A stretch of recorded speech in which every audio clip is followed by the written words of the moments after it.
አንዳንድ ጊዜ ለሚያልፉ ቀናቶች የሚያልፍ ነገር አትናገር ማለት የዚህን ጊዜ ነው። አንዳንድ ሰዎች በቃ እርግጠኛ ነኝ አልመሰላችሁም ይሄ ቀን እንደሚመጣ ማለት ነው። ለዚህ ክብር እንደምንደርስ አልመሰላችሁም። ግን ዛሬ ደግሞ ያው ለዚህ ክብር በቅተናል እና ምን እንደምል ራሱ ቃላት ያጥረኛል። የምሬ ነው የምላችሁ። በጣም ውስጤ ላይ የሆነ የማይሽር ጠባሳ አለ አይደል?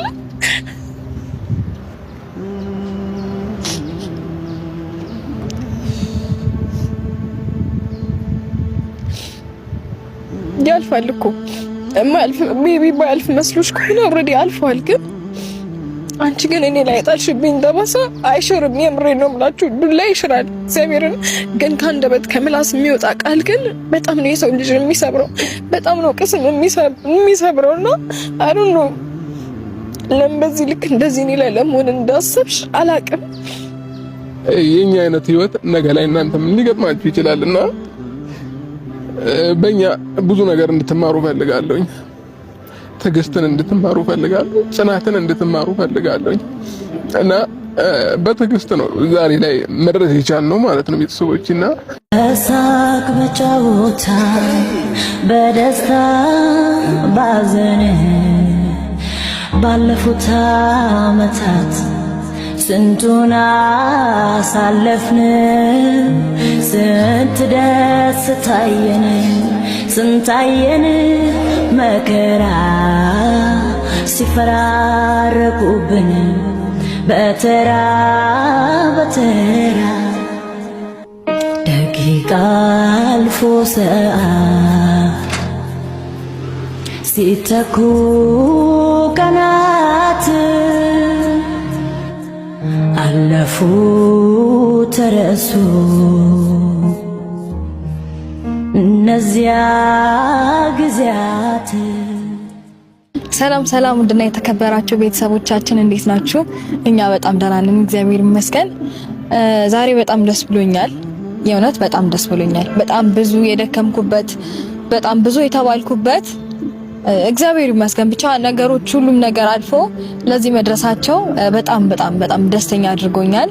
እግዚአብሔር ይመስገን ስለ ሁሉም ነገር እግዚአብሔርን አመሰግናለሁኝ። ማለት በጣም ብዙ ነገር ያየሁበት፣ በጣም ብዙ ነገር የተማርኩበት፣ በጣም በጣም ብዙ ነገርን ያሳለፍኩበትን እንግዲህ አለ አይደለ እናንተም ታውቁታላችሁ ሁሉንም ነገር። እግዚአብሔር ይመስገን ዛሬ ላይ ደርሻለሁኝ እና ዛሬ እንደምታዩት ተመሳሳይ ቲሸርት ለብሰናል። ሰላም ቤተሰቦች እንዴት ናችሁ? ደህና ናችሁ? እኛ በጣም ደህና ነን እግዚአብሔር ይመስገን። ዛሬ ለኔ ማለት ነው የደስታዬ ቀን ነው፣ ግማሽ ደግሞ ያዘኔም ቀን ነው። እውነቱን ስነግራችሁ ማለት ነው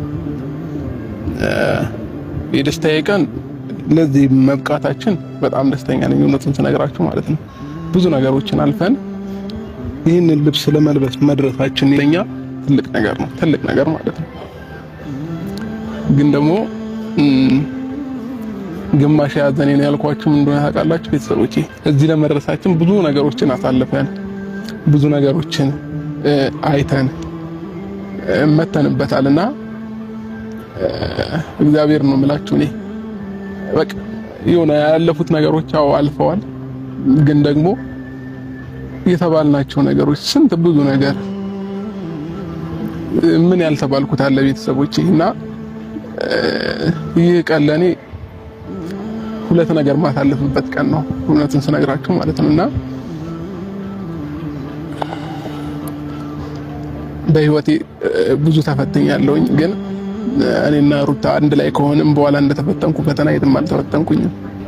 እኔም ሩታም ቡታጀራ የመኖር እቅድ ነበር የነበረን ማለት ነው። መጀመሪያ እዛው ለመኖር ብዙ እቅድ ነበረኝ፣ ሀገሬ ላይ ለመስራት፣ ለመለወጥ፣ ለመኖር እንደዛ ነበር ፕላኔ ማለት ነው። እና ዛሬ ላይ ተሰደን ወተን